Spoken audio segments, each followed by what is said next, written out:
ఆధ్యాత్మ బంధువులారా,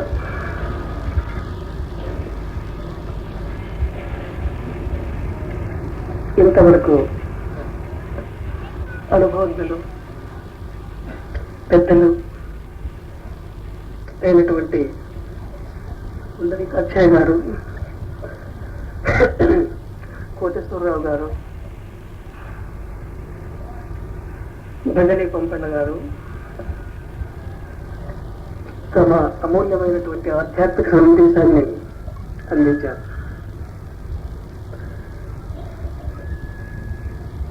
ఎన్నో విషయాలు తెలుసుకున్నాం.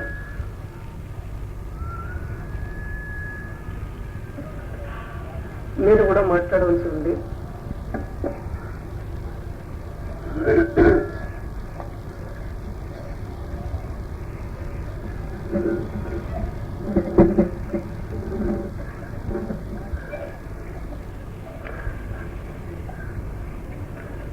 నాకు తెలిసినంత వరకు నేను అనుభవపూర్వకంగా అనుభవించినటువంటి విషయాలు కొన్నిటిని చెప్పదలిచాను. కెలవం వల్లవరింద కంటు కెలవం శాస్త్రంగళం కేళుతం కెలవం మాత్పవరింద కండు కెలవం సుజ్ఞానదుండుతం కెలవం సజ్జన సంగడిందలరియల్ సర్వజ్ఞనప్పం నరం పలవం పళ్ళ సముద్రవై హరహర శ్రీచన్న సోమేశ్వర అన్నట్లు కొన్ని విషయాలు తెలుపుతూ, జీవితం అంటే ఏమిటి, వాట్ ఈజ్ లైఫ్, జీవితాన్ని ఒక్కొక్కరు ఒక్కొక్క విధంగా నిర్వచించినారు.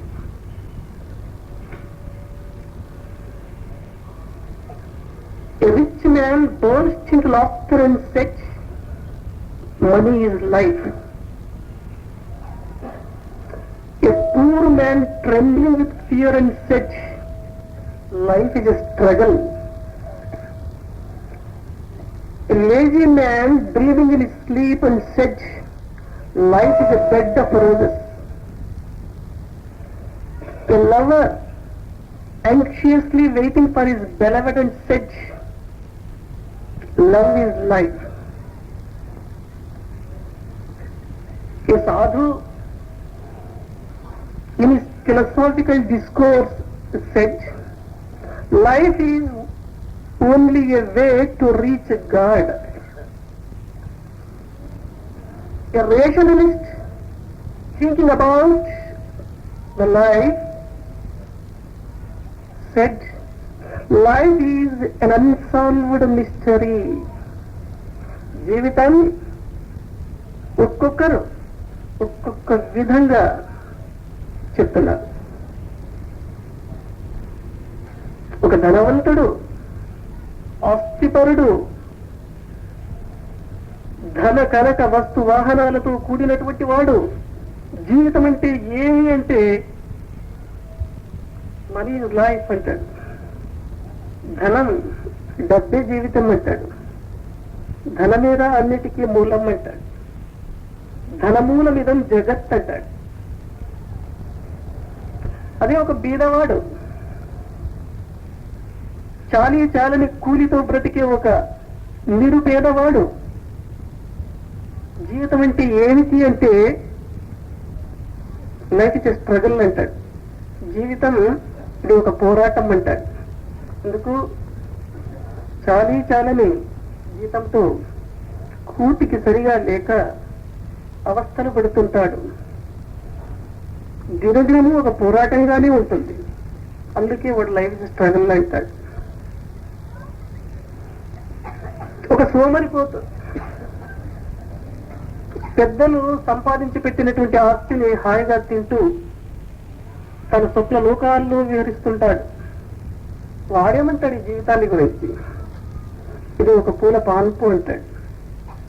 Life is a bed of roses అంటాడు. ఒక ప్రేమికుడు తన ప్రేయసి కోసం ఎదురు చూస్తూ ఉంటాడు. వాణ్ణి పేడితే ఏమయ్యా జీవితం అంటే ప్రేమయే జీవితం అంటాడు. అది ఒక వేదాంతి, ఒక సాధువు, ఒక తత్వజ్ఞాని ఆయన్ని అడిగితే జీవితం అంటే ఏమిటి అంటే ఇది పరమాత్మని తెలుసుకునే దానికి నిర్ణయింపబడిన ఒక బాట. అదే ఒక హేతువాదిని, తర్కవాదిని జీవితం అంటే ఏమి అని అడిగితే పరిష్కరింపబడని ఒక రహస్యము అంటాడు. ఈ రీతిగా ఒక్కొక్కరు జీవితాన్ని ఒక్కొక్క రీతిగా చెప్పుకుంటూ పోయినారు. అందుకే బ్రహ్మం గారు ఒకరోజు సిద్ధయ్యను అడిగితే, ఏరా సిద్ధ, లోకం ఎలా ఉంది అంటే, స్వామి ఎవరి లోకం వాళ్ళది అంట.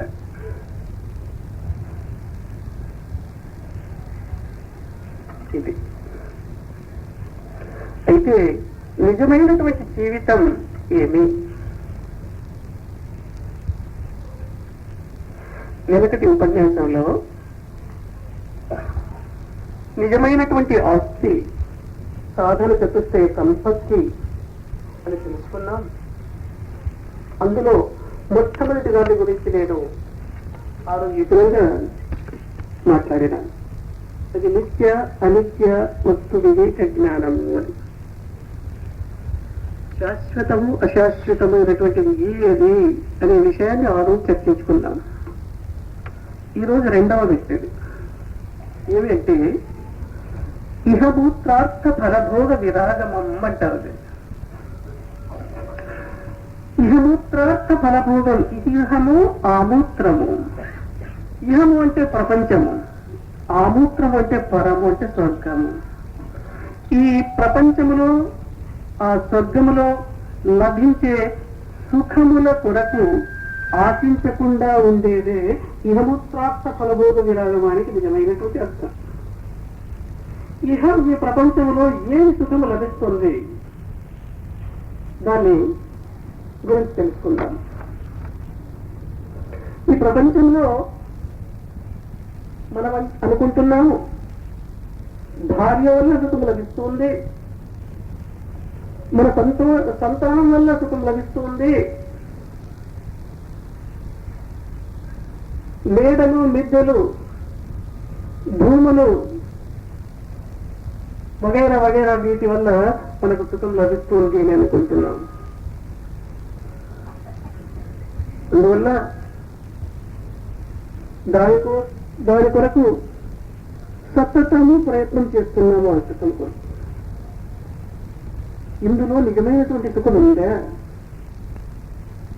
చూడండి, ఉదయం లేచినప్పటి నుంచి రాత్రి పండుకునేంత వరకు సామాన్యంగా దేహ పూజ చేస్తూ వస్తాం. దైవ పూజ చేయడం లేదు, మనం దేహాన్ని పూజిస్తున్నాం. ఎందుకు? ఈ దేహాన్ని పూజించడం వల్ల ఏమో కొంత సుఖం లభిస్తుంది అనే ఆ జ్ఞానం వల్ల ఈ రీతిగా చేస్తున్నాం. అందుకే భాగవతంలో పోతనామాతులు ప్రహ్లాదునితో చెప్పిస్తారు. అచ్చపు చీకటిని బడి గృహవ్రతులై విషయ ప్రవిష్టులై చెచ్చుచు బుట్టుచు మరల గర్విత చర్వనులైన వారికెన్ జచ్చర పుత్తులే పరులు చెప్పిననైనా నిజేచ్ఛనైన మేమిచ్చిననైన కానలకు నేగిననైన హరి ప్రబోధమని. అచ్చపు చీకటిని బడి దట్టమైనటువంటి అంధకారంలో పడిపోయినాం. ఎందుకు అంటే గృహవ్రతులై, గృహమును వ్రతం అంటే పూజిస్తున్నాము. ఇక్కడ గృహం అంటే ఏది అంటే శరీరమే. విషయ ప్రవిష్టులై, విషయములలో మునిగి ఉన్నాము. దేహాన్ని పూజిస్తున్నాము, విషయాలను ఎట్లా దేహాన్ని పూజిస్తున్నాము అందరికీ అనుభవమే ఇది. ఉదయం లేస్తారు చాలా మంది, అయితే ఈ కాలంలో చాలా మంది కాఫీ తాగనిది లేయాలి. పూజ అక్కడి నుండి ప్రారంభం. అది లోపల పడితే కానీ వీడు పైనకి పడక గది నుంచి బయటికి రాడు. బెడ్ కాఫీ అని పేరు పెట్టేసి అది సుప్రభాతం ఇస్తుంది. వీడు తాగిన తర్వాత అప్పుడు వానికి ఏమో శక్తి వచ్చినట్లు అవుతుందండి. అది ఒక ఆనందం అంటే వస్తాడు. తర్వాత ఇంకా పళ్ళు తోలుకోవాలి. ఏముంది బొగ్గుపడి ఇది ఉప్పు వేసింది, లేకుంటే వేపుల చల్లదా లేదు. రకరకాల బ్రష్లు, రకరకాల పేస్టులు, ఇదే బ్రష్ కావాలి, అదే పేస్ట్ కావాలి. పూజ దేహంలో ఉన్నటువంటి పండ్ల పూజ ఇక్కడ సరే చాలా సంతోషమే కావాలండి. ఇంకా స్నానం గదిలోకి పోతాడు. అక్కడ కూడా మంచి భక్తుడు పూజ చేస్తాడు శరీరాన్ని. నేను ఆ తిండి ఈ తిండి అంటే చాలదా, ఇటువంటి సోకే కావాలి. ఎందుకు ఆ సినిమాలో ఆ నాయకుడు వాడిండే, ఈ సినిమాలో ఈ నాయకి వాడింది. నాయకి హీరోకి నాయకుడు అదే సోప్ కావాలి శరీరానికి పూజ చేసి. తర్వాత బయటకు వచ్చిన తర్వాత ముగిసిందే లేదు. ఇక స్నోలు, పౌడర్లు, ఇవి వచ్చి స్త్రీలకు కాదు పురుషులు కూడా స్టార్ట్ అయిపోయాయి. ఎన్ని రోజులు అనుకుంటుంది స్త్రీలకి ఏమో పాపం, ప్రతి ఒక్కరు స్టార్ట్ అయ్యింది పూజ. పర్వాలేదు, ఇదంతా నీట్ గా తయారవుతాడు, వస్తాడు, కింద కూర్చోడు, పైన కూర్చొనే తినాలి. కింద బాగలేదు, నాగరికత లోబడిపోయినాం మనం. తినే ఐటమ్స్ కూడా సెలెక్ట్ చేసుకుంటాడు, ఇటువంటిదే కావాలి. మా శిష్యుల భక్తులు కొంతమంది ఉన్నారు, ఇడ్లీనే తినాలి. ఈ రాయబల్ భక్తులు కూడా చెప్తారు, ఆ ఓట్లో ఆ ఇడ్లీ పర్టికులర్ ఇడ్లీ చాలా బాగుందంట, ఈ ఓట్లో ఈ దోశ బలి బాగా చేస్తారంట, అక్కడ సాంబార్ బాగుంటుందంట, ఇక్కడ చట్నీ బాగుంటుందంట. మనసు ఈడుస్తూ ఉంటుంది, దేహంతో తాగపోయే కూర్చో వల్ల అది ఏం చేస్తాడు, ఏం చేస్తాడు, తినల్లా. ఎందుకు బతికిండే మనం తినేకే తిన ఏమంట పూజ. దైవ పూజ చేయడం లేదు, దేహ పూజ పెట్టుకున్నాం. ఇంక పోషాక్, ఇంక బట్టలు, ఇంక చెప్పే పని లేదు. కొత్తగా ఎవరైనా ఒక సోదరు ఏమైనా ఒక పర్టికులర్ చీర చేసుకొచ్చిందంటే ఎదురింటోళ్ళకి పక్కింటోళ్ళకి పుట్టాయి. ఆ మగుడు సత్యం కాదు. వాళ్ళు ఎవరో లక్షాధికారులు ఏమో తెచ్చింటారు, ఇవాళ స్టార్ట్ చేస్తుంది. నేను సంసారంలో ఉన్నాను కాబట్టి ఇవన్నీ నాకు అనుభవం అయినాయి. మీకు ఎట్లా తెలుస్తాగా అడుగుతండి. ఆ స్త్రీలు అడిగేది ఎప్పుడు అడుగుతారు? ఒత్తిడిని ఆఫీస్ నుంచో పని నుంచి ఒత్తిడిని అడుగుతారా? ఏదైనా చూడండి తీసుకురండి, అట్లా అడుగురు. అట్లా ఈ చాలా బుద్ధివంతులు ఆడవాళ్ళు. ఆ భర్తకు ఇష్టమైనటువంటి వంట చేసి పెట్టుకున్నప్పుడు ఆయన వద్దంటే కూడా ఎంతో ప్రీతి, ఎంతో ప్రేమ చూపిస్తూ వడ్డిస్తూ తినండి తినండి తినండి. బుద్ధివంతుడైతే అర్థమవుతున్నాం, ప్రేమ ఉండిపోతుంది ఆచారం అని.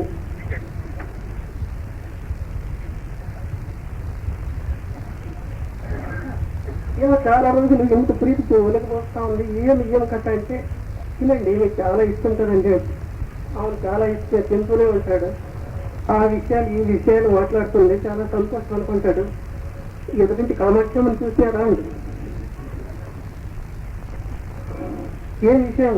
ఆయన భర్త అక్కడే కదండి పనిచేసే. అవును ఏం విషయం అంటే చీర చాలా బాగుందండి, మీరు దానికి ఉప్పు కారం ఎందుకండి ఎంత చేసి ఆ భోజనం అయ్యే లోపల ఒప్పించాను. ఆ తట్ల నీళ్ళేసి లేబండి, వారం రోజులకో 12 రోజులకో రెడీ తెచ్చి పెట్టు. ఇది కూడా పూజనే. ఈ రీతిగా ఈ ప్రపంచంలో ఈ సుఖాల వైపు శాశ్వతమైనటువంటివి కాదు. ఈ సుఖాలను అనుభవించాలి అని తాత్కాలికమైనటువంటి సుఖాల వైపు మన మనస్సు రుద్దుతుంది. తప్పే. నిజమైనటువంటి సుఖము, శాంతి, ఆనందము లోపల ఉంది. సత్యమైన మాట చెప్తున్నాం. ఆ సుఖము ముందు ప్రపంచంలో ఏ సుఖము పనికిరాదు. అనుభవంతో చెప్తున్నాను. ఒక్కసారి ఆ సుఖాన్ని అనుభవించేవా ఈ ప్రపంచంలో ఉండే సమస్త సుఖాలకు నీ కాలు అడ్డు పెడతావు. ఇవి పనికిరావని. దాన్ని పొందేదానికి మనం ప్రయత్నం చేయాలి.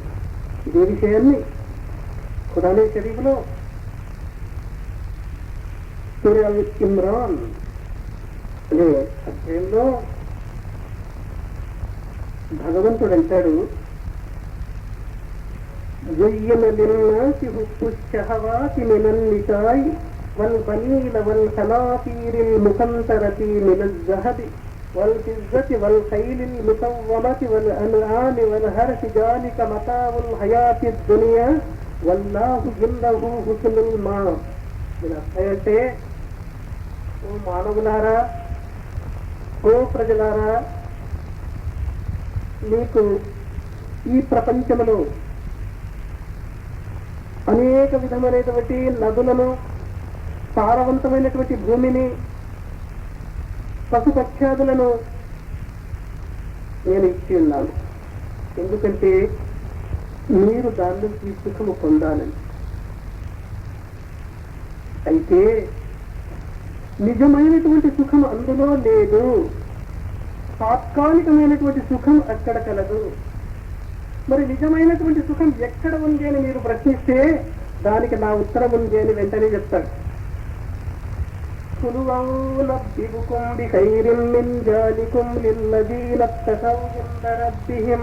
జన్నాతున్ తజ్రీ మిన్ తహతిహల్ అన్హారు ఖాలిదీన ఫీహా వఅజ్వాజున్ ముతహ్హరతున్ వరిజ్వానున్ మినల్లాహి వల్లాహు బసీరున్ బిల్ ఇబాద్.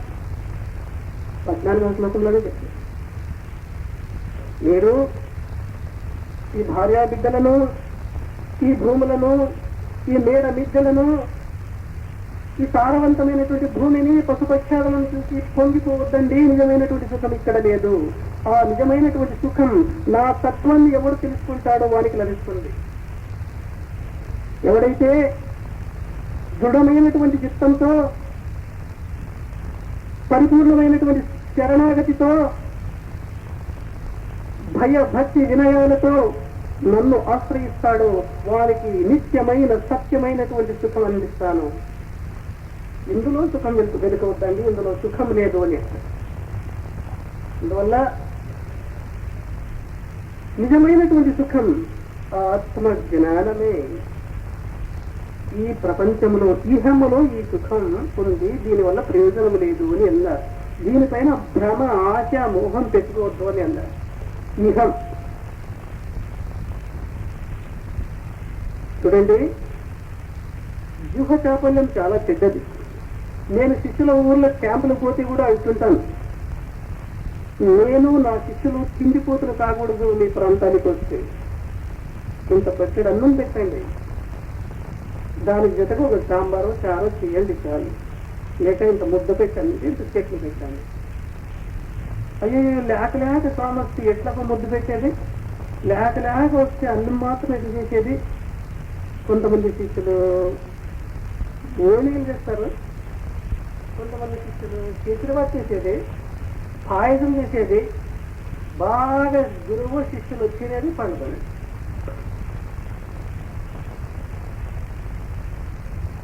ఆహారం అది.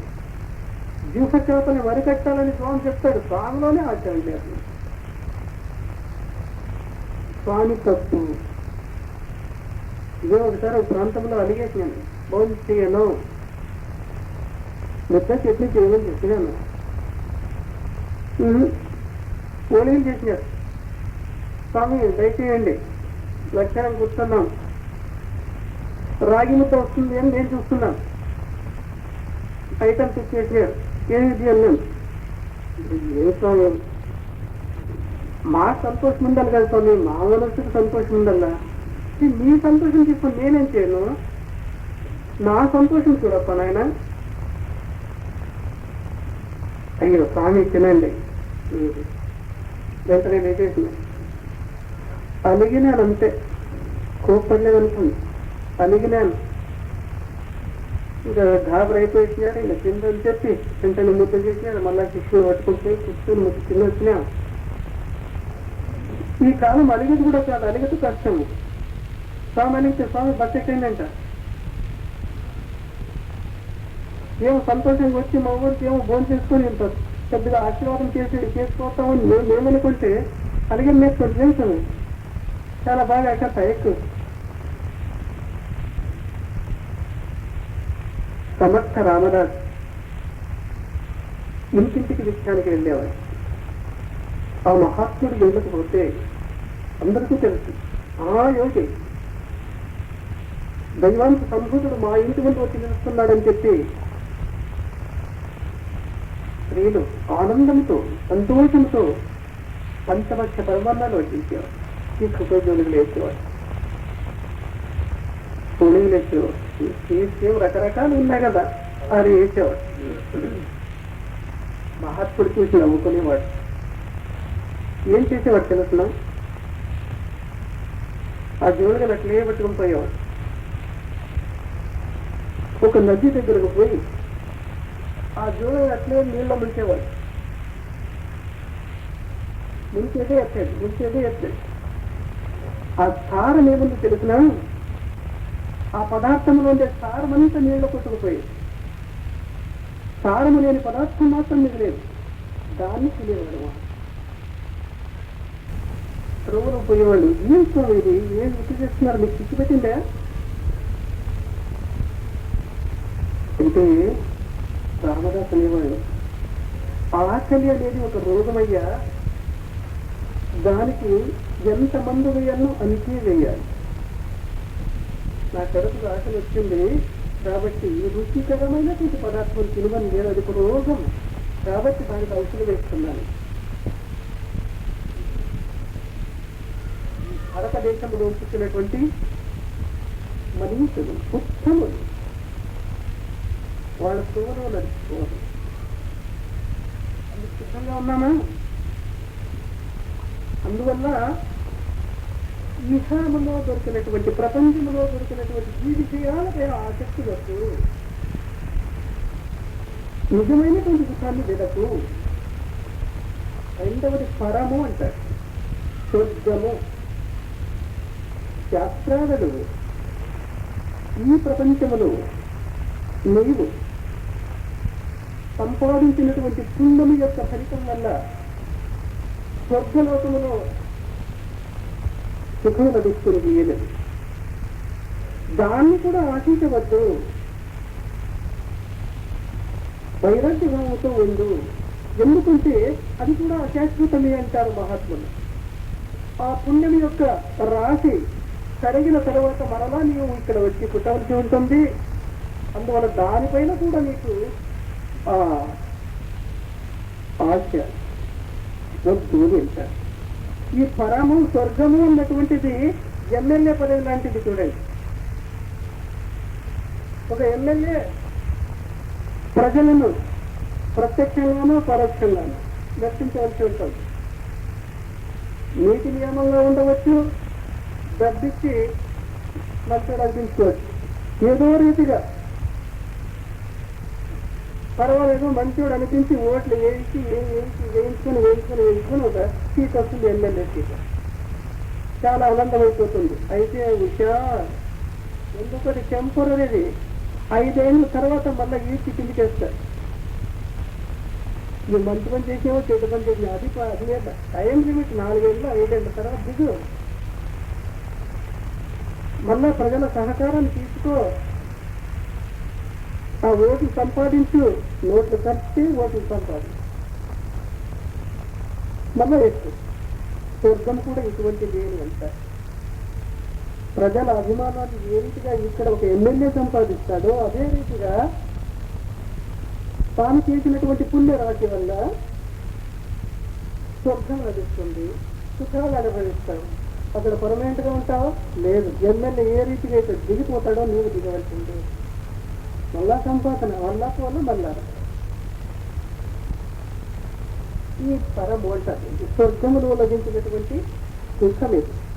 దీనిపైన కూడా భ్రాంతి వద్దు, ఆశ వద్దు, దాన్ని పెంచుకో. ఇదే రెండవ అతి ముఖ్యమైనటువంటిది. ఇహ మూత్రార్థ ఫలభోగ విరాగమం, దీన్ని వైరాగ్యము అని అంటారు. తాను ప్రపంచంలో ఉండే సుఖాలు వద్దంటారు. కొన్ని స్వర్గంలో ఏమైనా అనుభవిస్తామా, అది వద్దు అంటారు. చాలా సంతోషం. మరి ఈ ప్రపంచంలో ఎలా జీవించాలి స్వామి, ఎట్లా బతకాలి? మనం భార్య పైన భ్రాంతి వద్దంటాం, పిల్లల పైన మమకారం వద్దంటాం, ఇది వద్దంటాం, అది వద్దంటాం. ఏం చెట్ట పుట్ట, నేను ఏం ఎట్లా బతకలేదు అంటే నాయన, ఒక సినిమాలో ఒక డ్రామాలో ఏ రీతిగా అయితే ఒక నటుడు నటిస్తారో ఆ రీతిగా ఉండవని అంటారు. సినిమాల్లో కానీ డ్రామాల్లో కానీ రాముని వేషం వేసాడు అనుకోండి, సీతమ్మ గారి వేషం వేసింది ఒక ఆమె. ఆ రాముని వేషం వేసినని తెలుసు తాను రాముడు కాదు అని. ఆ డైలాగ్స్ ఏమో బయట చేసించాడు జోరుగా. ఆ స్టేజ్ పైన ఏమో ఆ కోదండం పట్టుకుని ఉంటాడు, ఆయన ఆశీర్వాదం చేసుకుంటాడు, చూసుకుంటాడు. లోపలేమో అనుకుంటాడు, నేను రాముడు కాదు, నేను పచ్చిరప్పు భీమప్పు అనుకుంటుంటాడు. ఈ సీతమ్మ గారు వేసినేమో ఆయనకు తెలుసు, ఏడుస్తుంటుంది, నవ్వుతుంటుంది, స్టేజ్ పైన ఆ భావాల చేత మెచ్చిస్తూ ఉంటుంది. ఆ కళ్ళలో నీరు కూడా రా ఒక్కొక్కసారి. కొందరి కట్టి బాగా తెలుసు ఇవన్నీ, ఒక అక్కడా కాబట్టి. ఇంక కళ్ళలో నీళ్ళు రావాలంటే గ్లిసరిస్తారు, అది తెచ్చుకోవాలి. అది ఏడ్చి తీరాలి, కృత్రిమంగా ఏడ్చాలని. ఆయన ఏడుస్తుంటే ఆయన నుంచి చంద్రేడు, ఆయనకి ఏడుపు రావాలి. అదే రాముడు వేసిన నోడు ఆ స్టేజ్ దిగి మేకప్ రూమ్ లో కూర్చొని ఏం చేసుకుంటాడు, శ్రీరామచంద్రుడికి వేసినటువంటి వాడు సిగరెట్ తాగుతుంటాడు. ఎందుకు నసీతో రాలేదంటాడు. సీతమ్మ గారి వేసిన ఆయన ఆడ మేకప్ రూమ్ లో వచ్చి చేసి తాగుతాం, ఆటో చేసుకుంటాం.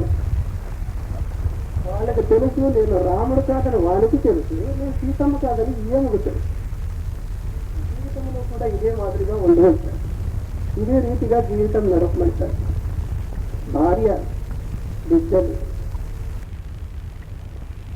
నా లక్ష్యం వేరే, నా స్థితి వేరే, నా ధ్యాస వేరే, నా జీవిత గమ్యం వేరే.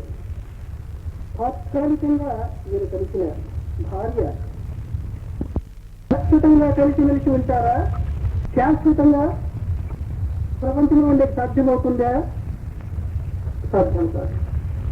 భార్యాభర్తలు కలిసి ఒకేసారి చనిపోతున్నారా? బిడ్డలు భార్య భర్త ఒకే దినం చనిపోయినారా? ఎవరి దావు వాళ్ళకి. ఈ వైరాగ్యం మనసులో రావాలి. నీ ధ్యేయం సత్యమే, నీ ధ్యేయం. ఆ దైవాన్ని వెతుక్కుంటూ పో. ఏనాటికైనా దైవమే నా జన్మ హక్కురా అనేది దృఢంగా నమ్ముకో. ఈ దైవ మార్గంలో, ఈ నీతి మార్గంలో, ఈ సత్య మార్గంలో ఎవరు అడ్డు వచ్చినా వీధి నుంచి పారే. ఎన్నో పరీక్షలు వస్తాయి ఈ దైవ మార్గంలో. ఈ నైతిక జీవితం నడిపేటప్పుడు ఎన్నో అవంతరాలు వస్తాయి.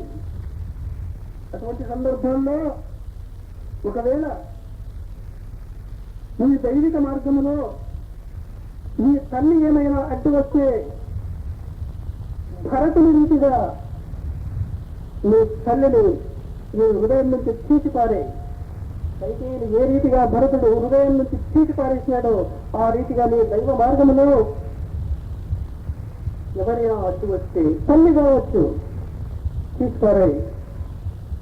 ఒకవేళ నీ తండ్రి అడ్డు వస్తే ప్రహ్లాదుని మాదిరిగా తీసిపారే.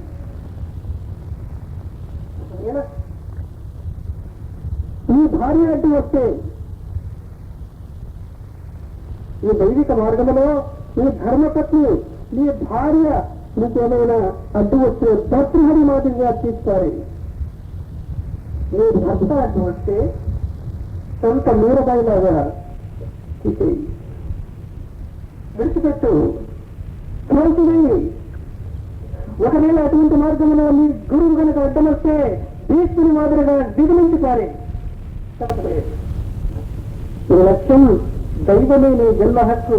ఆ దైవాన్ని దర్శించేది, దైవమును చేరేదే ఇదే చరమ లక్ష్యం గురిగా పెట్టుకో. ఎన్ని అవంతరాలు వచ్చినా ఈ బాట నుంచి ప్రక్కకు తొలగవద్దు. ఇదే నిజమైనటువంటి వైరాగ్యం. త్యాగే నైతే అమృతత్వ మానసు. త్యాగము లేనిదే ఏ కార్యాన్ని సాధించడానికి సాధ్యం కాదు. ఆ అమృతత్వం సిద్ధించాలంటే త్యాగం కావాలి. ఇటువంటి అవంతరాలు వచ్చిన తర్వాత వచ్చినప్పుడు ఆ దృఢమైనటువంటి మనస్సు కావాలి. బెదిరిపోవద్దు. ఇక వైరాగ్యం అన్నాను. వైరాగ్యాన్ని గురించి తాత్కాలిక చేసే వైరాగ్యం మనకుంది అని చెప్పారు. ఒక్కడిగా చెప్పారు.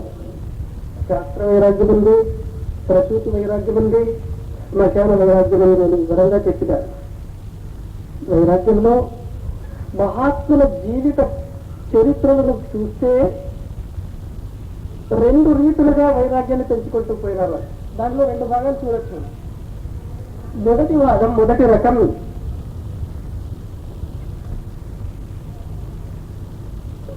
ఇది 10 నిమిషాల్లో అయిపోతుంది.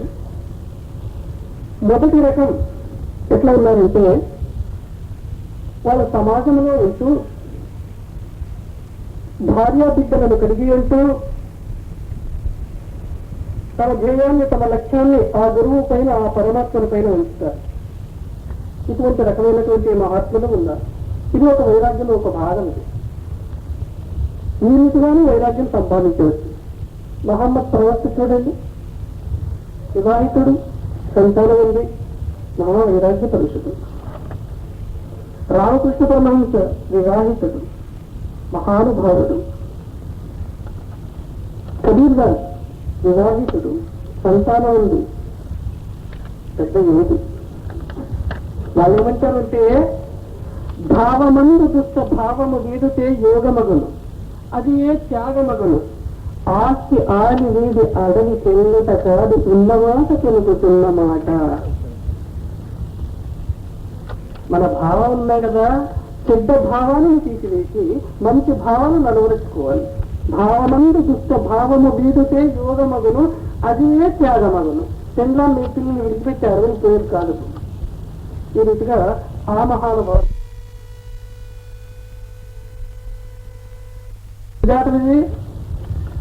లోక సేవ, మానవ సేవ చేసేదానికి సాధ్యము కాదు ఈ జంజాటం అంటే అని చెప్పి సంసారాన్ని తెగించినారు. వాళ్ళు తెగించి వచ్చేసారు.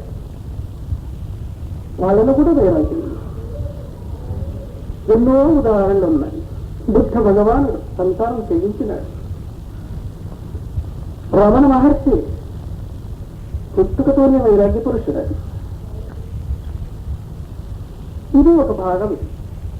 సంసారాన్ని పెట్టుకుంటూ వైరాగ్య భావనతో ప్రయాణం చేసినటువంటి వాళ్ళు ఉన్నారు. సంసార ఆ జంజాటంలో పడకుండా మానవ సేవకై తమ జీవితాన్ని అంకితం చేసినటువంటి మహానుభావులు ఉన్నారు. వాళ్ళు ఏమంటారంటే మాతా నాస్తి, పితా నాస్తి, నాస్తివందు సహోదర, అర్థం నాస్తి, గృహం నాస్తి, తస్మాత్ జాగ్రత్త జాగ్రత్త. ఈ భావంతో చెప్తారు వాళ్ళు. మాతా నాస్తి, పితా నాస్తి, తండ్రి లేదు, తండ్రి లేదు, బంధువు లేదు, భార్య లేదు, పిల్లలు లేదు, ఆస్తి లేదు, అంతస్తు లేదు. హుషారుగా ఉండవని అంటారు. కట్టుబట్టలు గాని కలిమి గాని చరమ దశలోన తన వెంట తరలి రావు. కట్టుబట్టలు గాని కలిమి గాని చరమ దశలోన తన వెంట తరలి రావు. గురునామ స్మరణయే సరియైన పెన్నిదని గురు తిరిగి మానవుని చెల్లింపవలయు. వాళ్ళ యొక్క భావం ఆ రీతిగా. ఈ రీతిగా ప్రపంచంలో ఉంటూ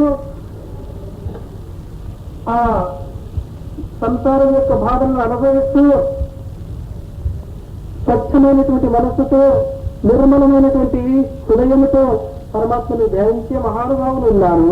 సంసారం యొక్క జంజాటం లేకుండా మానవ సేవ చేస్తూ తరించినటువంటి మహాత్ములు ఉన్నారు. ఈ వాళ్ళ సంస్కార ఫలితంగా వాళ్ళు దాన్ని ఎన్నుకున్నారు. అందువల్ల ఈ వైరాగ్య భావాన్ని మనమంతా పెంచుకోవలసి ఉంటుంది. దీన్ని పెంచుకోవాలంటే కూడా గురువుల యొక్క అనుగ్రహం కావాలి. గురువు ఏం చేస్తాడంటే నీలో ఉండే దట్టమైనటువంటి అంధకారాన్ని నాశనం చేసి జ్యోతిని వెలిగిస్తాడు, జ్ఞానం అనే జ్యోతిని. రుకారస్తు రుకారస్తు నిరోధకు అంధకార వినాశిత్వ దురవిద్యతే. ఆయన చేసే పని దట్టంగా అలుముకున్న ఈ అంధకారాన్ని చిన్న దీపం వెలిగిస్తే చాలు పారిపోతుంది. ఆ పని గురువు చేస్తారు. అందువల్ల ఈ గురుస్థానానికి వచ్చిన ఆ వైరాగ్య భావాన్ని పెంచుకుందాం, జూహ చాపల్యాన్ని అరికట్టదాం. ఈ బాహ్యమైనటువంటి సుఖంలో పడిపోకుండా ఎంత కావాలో అంతటితో జీవితాన్ని సాగిస్తూ సద్గురువుల యొక్క మహాత్ముల యొక్క ఆశీర్వాదములను పొందేదానికి మనమంతా ప్రయత్నం చేస్తాం. ఇక్కడ చాలా మంది ఉన్నారు, వాలంటీర్స్ చాలా మంది ఉన్నారు. అయితే వాళ్ళ కర్తవ్యం అంత సక్రమంగా లేదేమో అని అనిపిస్తుంది. కొంతమంది బాగా చేస్తున్నారు, కొంతమంది ఎవరో స్వామి చూస్తాడని వాళ్ళు చెప్తారని వీళ్ళు చెప్తారని వీళ్ళు బలవంతం చేస్తున్నారు. దీంట్లో ఇప్పుడు ఏం చేసినా ఆ వర్తమానం ఆ విషయం అంతా తెలిసిపోతుంది స్వామికి. అందువల్ల మీకు ఇచ్చినటువంటి కార్యాన్ని, ఆ బరువు బాధ్యతలను సక్రమంగా శక్తివంచన లేకుండా చేయాలని చెప్పి మిమ్మలను మరీ హెచ్చరిస్తూ నాకు ఈ అవకాశం ఇచ్చినటువంటి ఆసక్తులకు ఆశీర్వదిస్తూ నా ఉపన్యాసాన్ని నిర్వహిస్తున్నాను.